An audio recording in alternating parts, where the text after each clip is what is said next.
We are talking about recovery 2.0. So the what, why, and how of recovery. A couple of things we're going to be going over today are the benefits of recovery, what is mental versus physical recovery, physical recovery practices, mental recovery practices, some demonstrations, and then some time for questions. So I do want to give a little bit of background here before we dive in and give you a little bit more of my history. So I am a physical therapist. I'm a personal trainer. I'm a yoga instructor. I work with a lot of different types of people, ages, fitness levels, goals, and I often see a lot of people pushing themselves to their limits, which is fun sometimes, right? Whether it's mental performance or physical performance, it's really can be fun to push yourself and make yourself work harder. What I often see also is a lot of people not spending the time resting and recovering. This is something I'm really passionate about through my own personal experiences and my professional experiences, is helping people learn to recover better so that they can therefore perform better, whether that be mentally at work, in a partnership, or physically with sports, athletics, or just being able to show up on in your daily life to the best of your abilities. So let's talk about some of the benefits of recovering well before we dive into how to.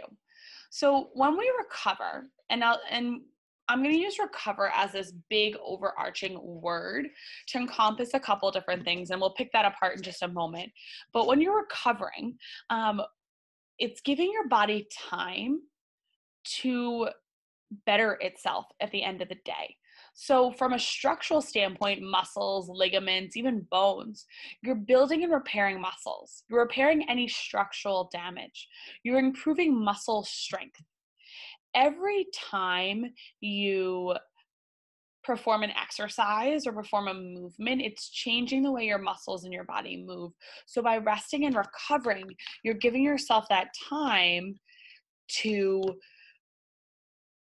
create those new connections, to create those new movements, to create those new habits. When you're repairing structural damage, that's not to say that every time we move, you're damaging yourself, but you're still creating changes in your body. So we're repairing those damages. And then on a kind of mental, neurological level, it's giving our brain the chance to create new neural connections, to improve concentration, improve memory, to foster new skills. By resting and recovering, we're giving our body the ability to integrate everything we've given to it mentally and physically. That's really how we learn. That's how we get better at things, is by trying new things, learning, and then integrating it within ourselves. And then something we're not going to talk as much about today, but it's important to touch on, is hormonal. On a hormonal level, when we recover and we let our body rest, we have better hormonal regulation necessary for daily functions and just the improved ebb and flow of hormones. A huge thing here that I'll often talk about is cortisol levels. When we're constantly stressed out, whether it's physical or mental, our cortisol levels can be really high for way longer than they need to be. And that can throw off our daily functions and throw off other hormones in our body and kind of just lead to some unpleasant internal experiences, for lack of a better word. Nothing bad or scary, but just saying that it can really affect our body on a structural, a neurological, and a hormonal level when we're not recovering well. So by recovering well, you can really address these three areas really nicely. So some performance benefits of recovery, because who doesn't want to improve themselves? From a mental side, increased resiliency. So the more you recover after a stressful situation, the better you're able to handle stress. You're able to handle more stress with less negative side effects, and you can decrease your mood swings. So whether you're looking for a higher level mental performance at your job or with your family, the more you spend time recovering, the more you're able to handle higher level stress and higher level challenges. You have improved mental performance, clarity, focus, concentration, motivation, all that stuff that we really need to apply ourselves to the best of our abilities. And then from a physical standpoint, you see a lot of improved fitness gains, muscle recovery, strength, ability to generate force, improved endurance. If you think about, the first time anyone ever tried to go out on a run, if you've ever tried to run or even for a long walk, the first time you might not be able to go as far, and then each subsequent time you can go a little bit farther. If you were trying to run 3 miles every day, you probably would never get up to 4 miles because you're not giving your body the time to rest and recover. And then a really important piece here is decreased injury risk. By improving your recovery habits and improving your ability to recover, you're better able to handle physical stress and adapt to the muscle capacity needed, which therefore decreases your risk of injury. So those are just some fun, quick tidbits as to why we were really focused on recovery and how it can really serve us long term. This is a quote that I really like: live less out of habit and more out of intent. And this is to just say that your recovery work doesn't need to be a certain thing every day, but living with the intention of serving your body to the best of your ability can go a really long way. And as we'll talk about later in this presentation, a little bit can go a long way in terms of recovery. So living with that intent of serving yourself to the best of your ability and not just going through the motions of what you think you might need to do or you should do or is the right thing to do, but really beginning to listen to your body and work with your body so that you can perform better day in and day out. And if anyone at any time needs and a slide pulled up at the end, please just let me know and I can always bring it up at the end. So let's talk a little bit about mental recovery first. So what does it really mean to mentally recover? I want you all to sit for just a second and think, how often throughout your day are you thinking about work? How often in your day are you thinking about personal stressors? How often of the day are you just flat out thinking? Mental recovery is giving your mind a rest from your daily to-do list. It can be taking a break from work, creating some time to play. Mental recovery can be doing absolutely nothing, or what people deem as mindless activities. Even daydreaming can be a form of mental recovery. Another common term in literature is psychological rest. So giving your brain time to turn off. And by turning off, that doesn't mean you're not thinking at all. And we'll get into that a little bit more when we talk about meditation and mindfulness. But for mental recovery to happen, you don't need to be not thinking. You need to be resting or maybe creating more, exercising your creative muscles. I really like play, as silly as this might sound, as a way for mental recovery, because it's still doing something. It's still either moving your body or stretching your mind, for lack of a better word. But it's really a great form of mental recovery. And play can look something as simple as coloring, adult coloring books. It could be as simple as playing board games with your family members, listening to music. If you have children, playing with your children, playing with your pets, things like that. Play is one of my favorite ways for people to incorporate mental recovery into their days. So let's look at physical recovery. What is physical recovery? So things are looking a little bit different this time in the world, but how often do you move your body throughout the day? And how does your body feel on a daily basis? Is this something you check in with normally? There are really a couple different types of physical recovery. One is active. So that's performing specialized activities such as stretching, massage, and gentle movement to encourage the healing of muscle tissues and physical structures. I like to think of active recovery as bringing blood flow to the area and nourishing the parts of your body that need a little extra love. There's also passive recovery, and passive recovery is flat out doing nothing, complete and total rest to decrease the overall strain on your body. This might be sitting and watching a movie, reading a book. This is also where sleep falls into, what category sleep falls into. It's the time to rest. And we'll talk a lot about sleep in our upcoming slides. There's also modalities to promote physical recovery, whether that's massage, ice, heat, compression, hydration. Those are kind of outside sources that are going to aim to improve your physical recovery. So let's talk about some physical recovery practices.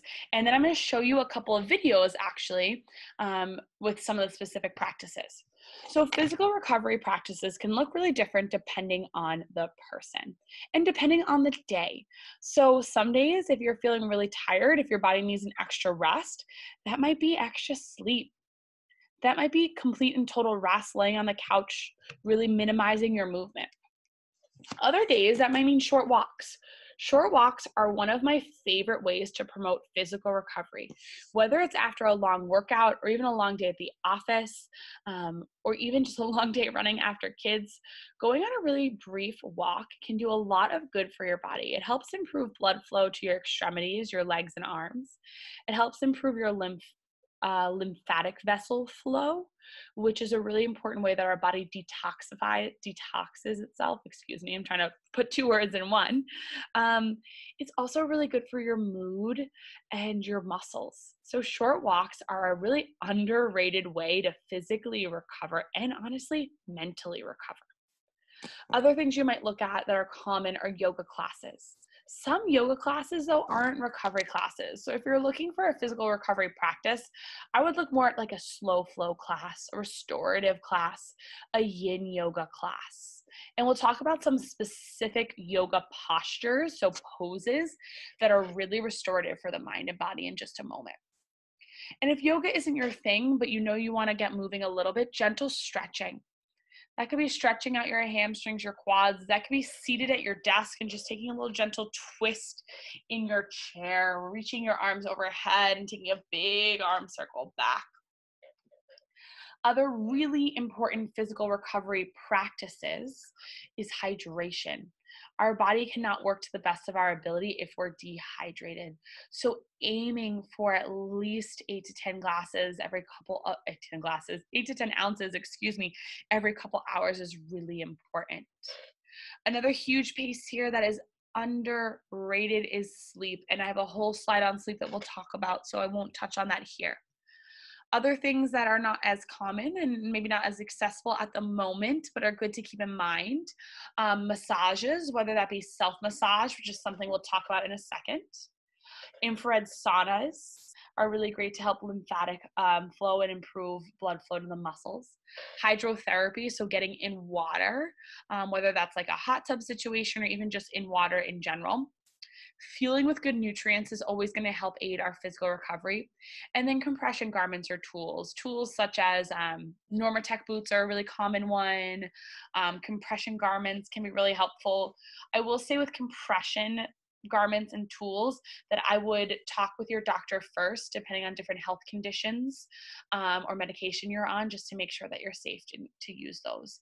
But those can really aid in blood flow to the area, improving lymphatic flow, all those really important things that help in physical recovery practices. And like I mentioned in the beginning of the slide, it does look different on every day. My goal for today is to give you a wide variety of ideas to use so that any given day, you feel like you have an arsenal of physical recovery tools.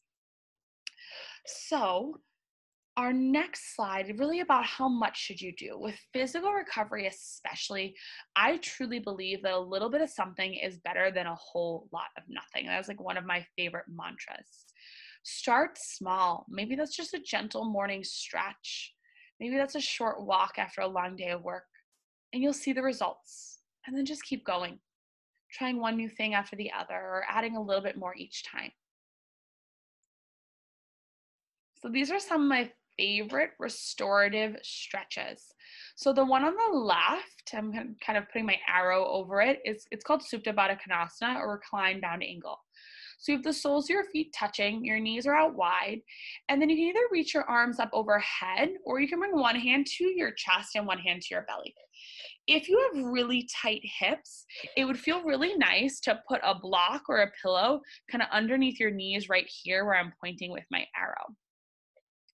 This is a pose where you can really relax fully into the earth, especially when you have the pillow supporting you under your knees. It's a great place to practice deep breaths. It's really a good release for the hips.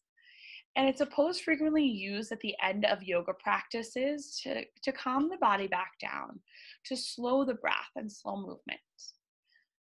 It's one of my personal favorites as well. The second picture right here in the chair is kind of a seated forward fold. This is a great one that's that you can use throughout your workday. So by pushing your chair back away from the table and putting your hands on your desk or table and just letting your chest kind of move towards your thighs can feel really nice on the upper and lower back. This is also a pose that you can hold for a couple of moments and really breathe deep here. You can also do this same pose on a wall. So kind of walk your hands down the wall and set your hips back.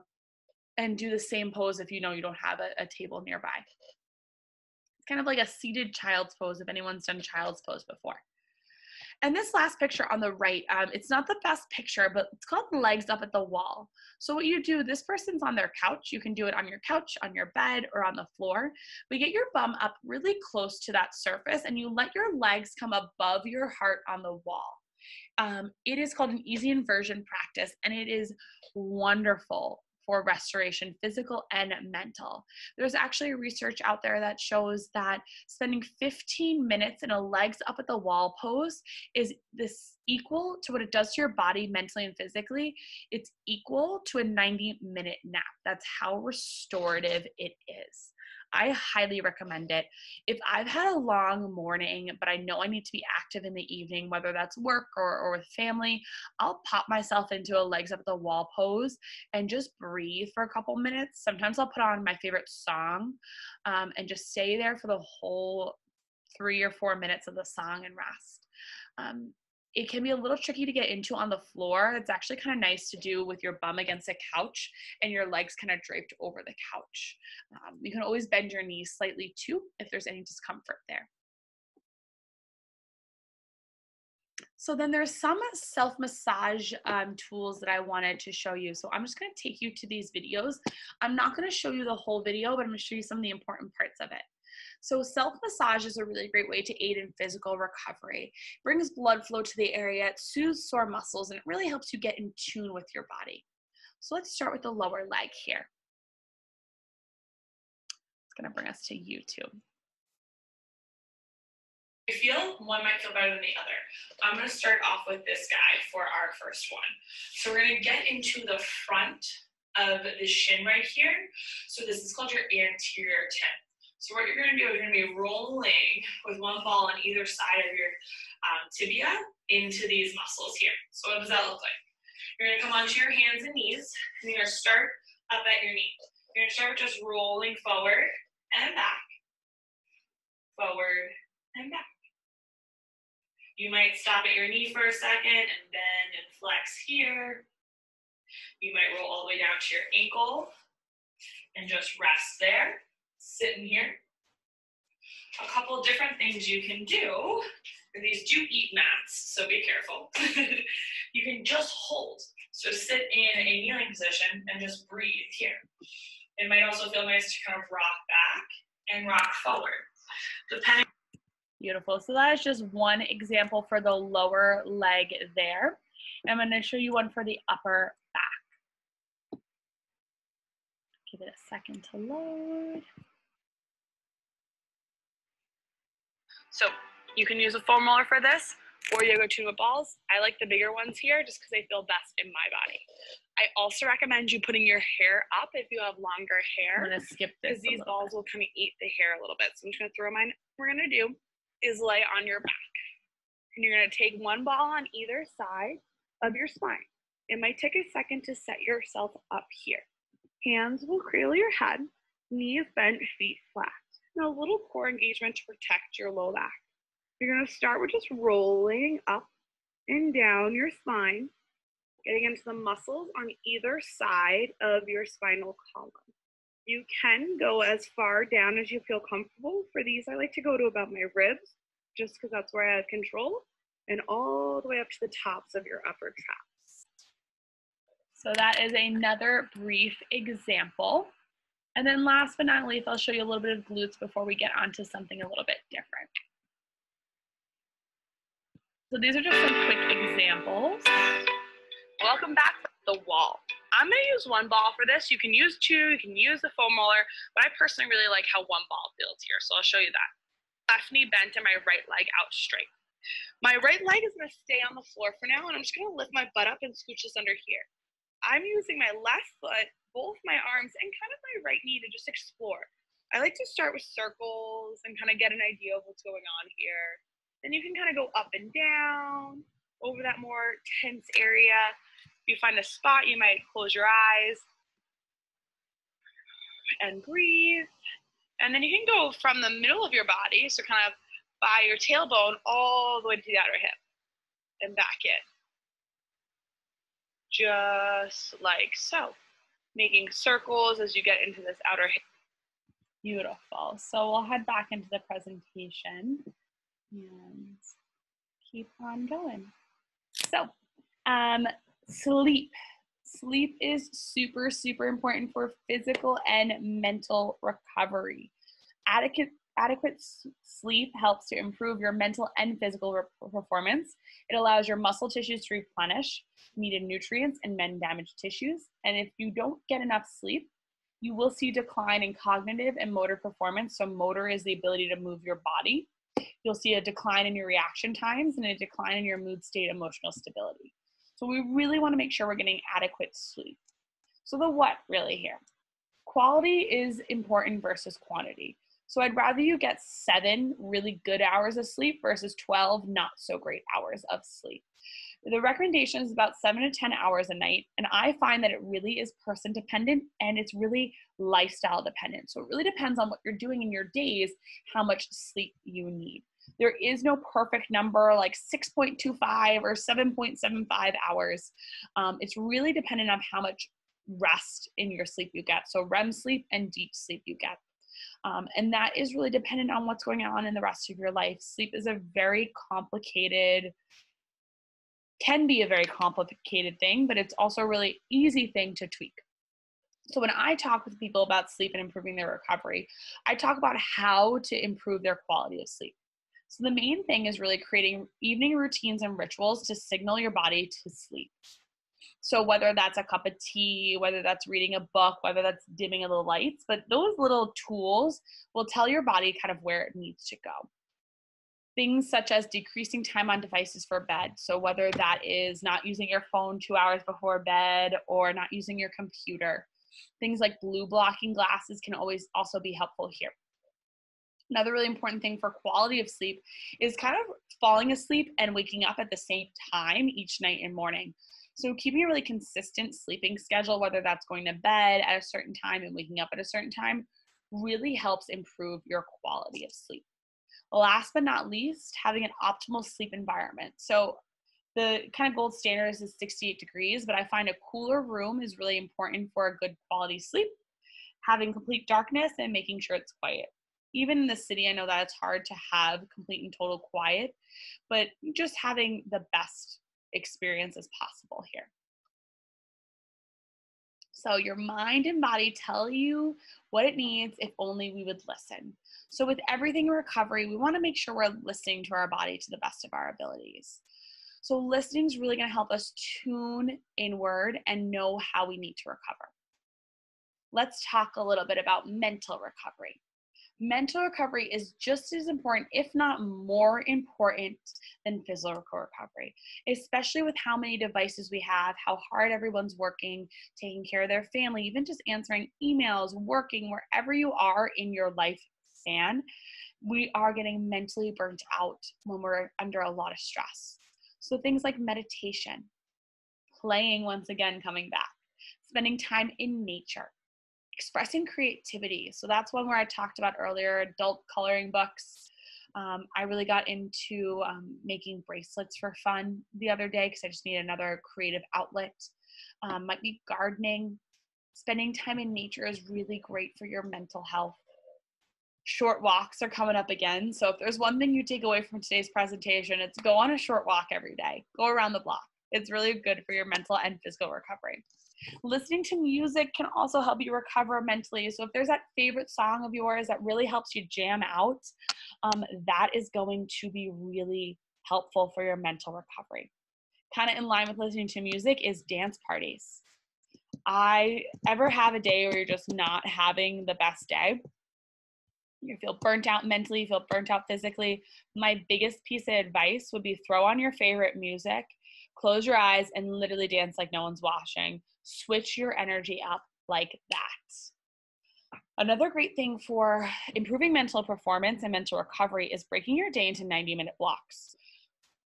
Research shows over time that we are most creative and productive in 90-minute blocks. We'll talk about that a little bit more in a second.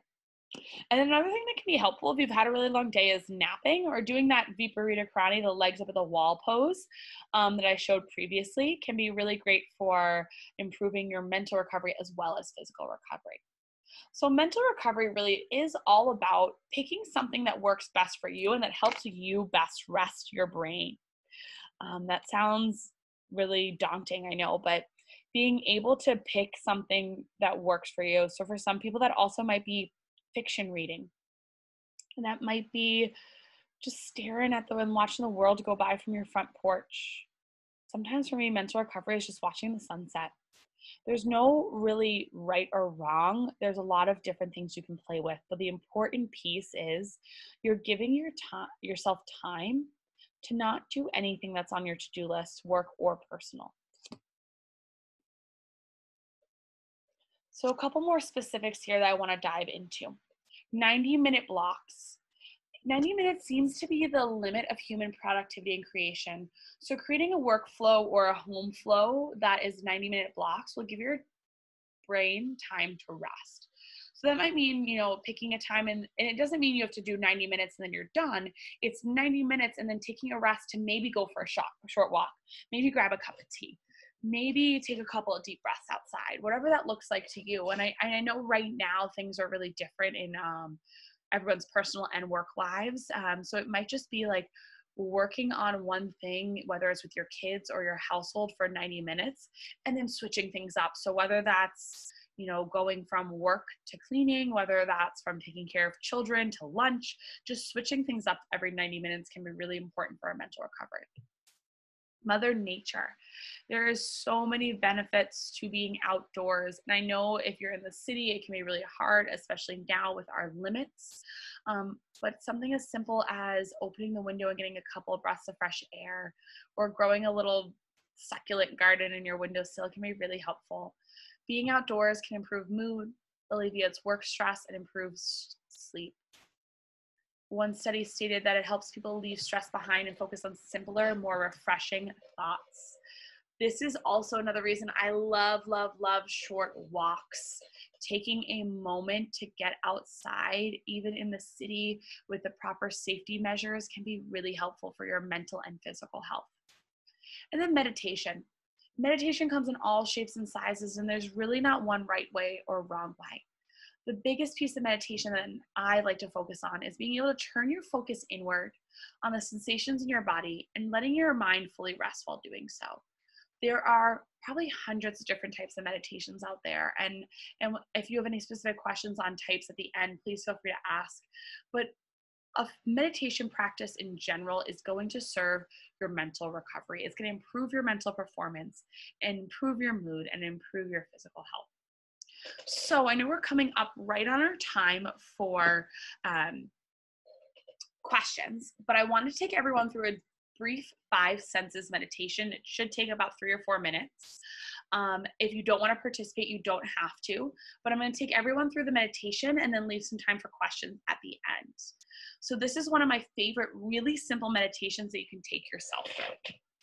When you're ready, just get your feet firmly planted on the ground and begin to close your eyes. If you want to lay down, lay down. If you want to stay seated, stay seated. And just start to breathe. Inhaling and exhaling. Full breaths in and full breaths out. And when you're ready, just beginning to notice anything you may hear around you. It might be the sound of my voice. It might be family members or roommates in other rooms. It might be the wind coming in through your window or the birds chirping outside. Notice what you hear and how it makes you feel. And then bring your awareness to your sense of touch.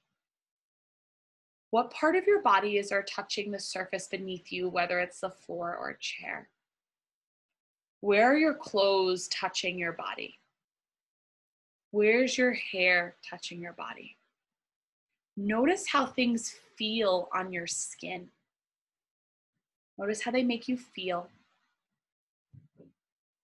Notice what they bring up. And then bring your awareness to your sense of taste. Maybe you just had a big sip of coffee or tea. Maybe you just had a snack for lunch. What do you taste? What images does it bring to your mind? What does it make you feel? What emotion do you feel?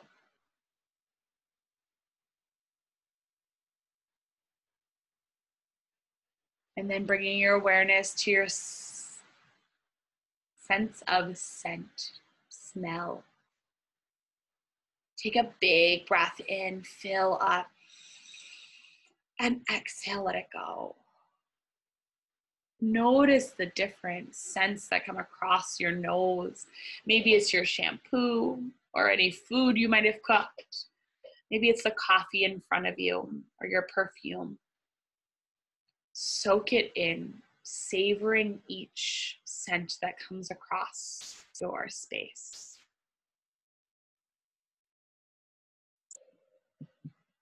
And then last but not least, bring your awareness to your sense of sight.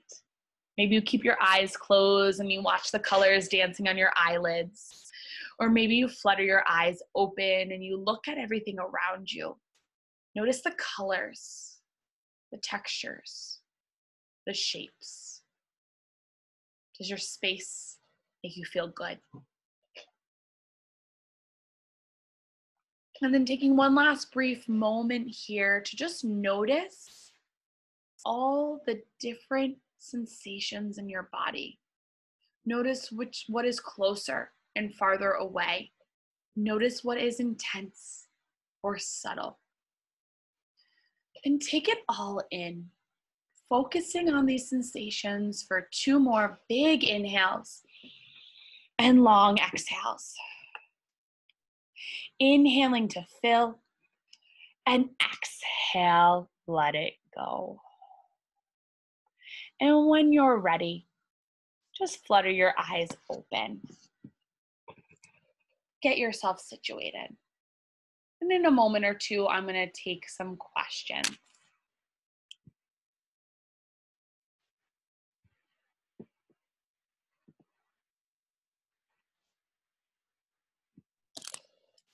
Hi, everyone.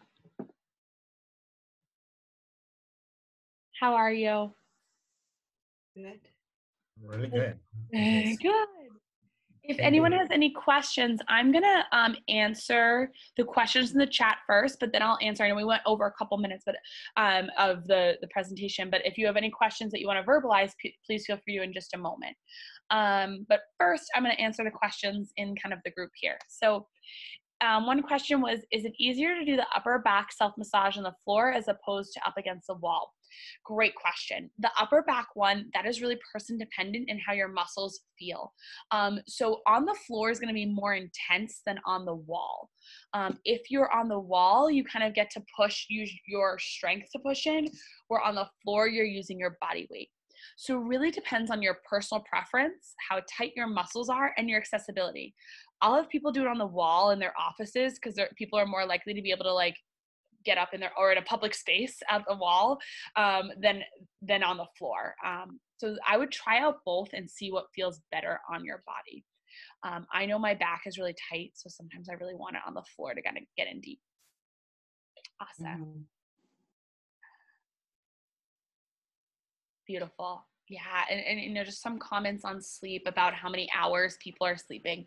Like I said, there is no right or wrong here. There's actually, I read a book, it's a little bit out there, but it's called Superhuman, I want to say, by Dave Asprey. And he talks about how he doesn't get the normal 7 to 10 hours of sleep, but he gets a good quality, like 5 hours of sleep. And he's really focused on the quality of his sleep versus the quantity of his sleep. So it really is about quality. There's a lot of different research about the perfect amount of sleep based on your age versus based on your health.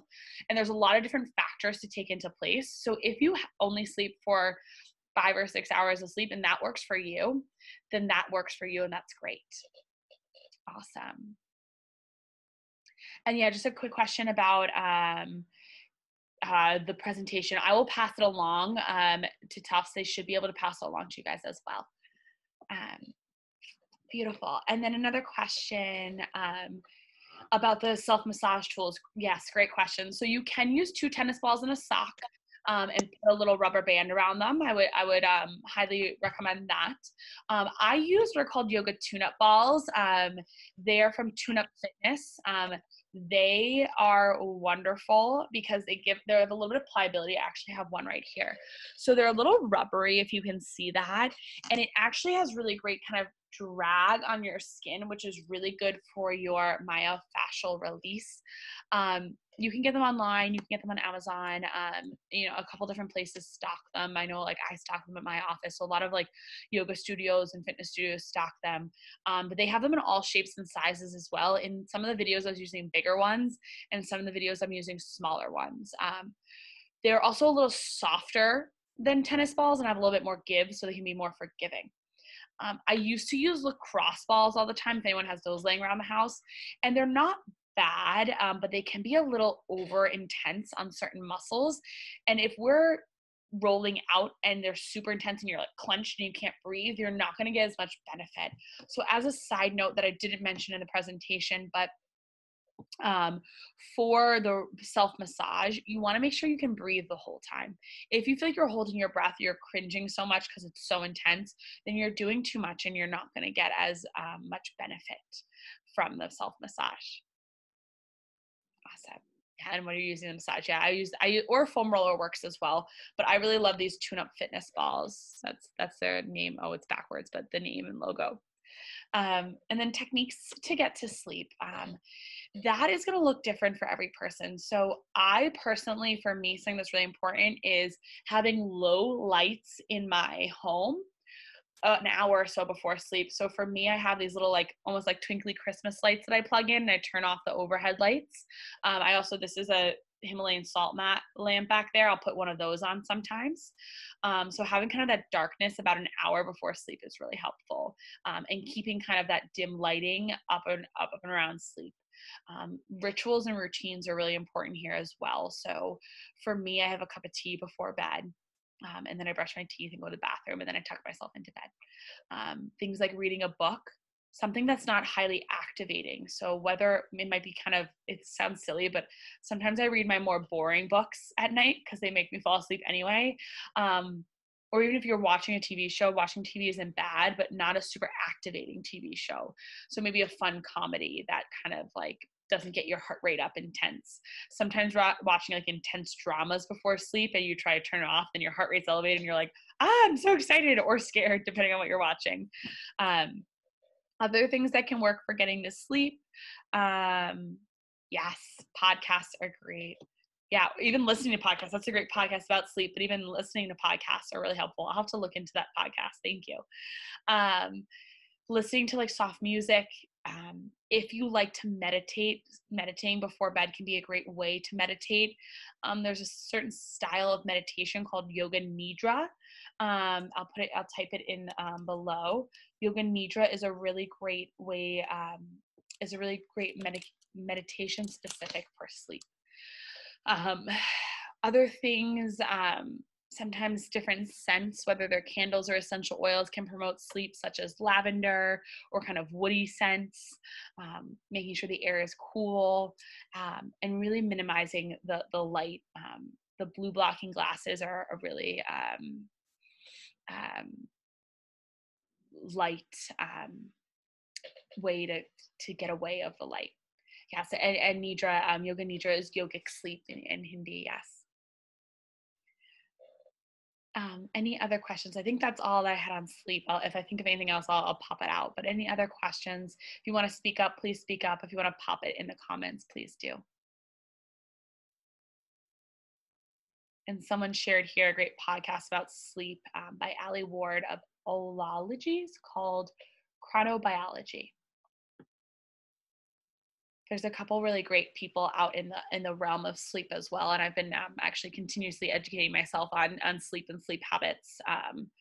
There's like some really great tools out there too for tracking your sleep to know how your sleep is. I use something called like a Whoop band. There's also like a ring called like an Aura ring. Those kind of like can track your sleep habits and help you figure out what works best for you. For me, other things that are actually, I just thought of one other sleep one that can be really helpful. Making sure I don't eat too close to sleeping helps. So not eating like the hour before I sleep helps me get a better night's sleep. That's something I've noticed. That's very person dependent though, and I would play around with that a little bit. Any other questions?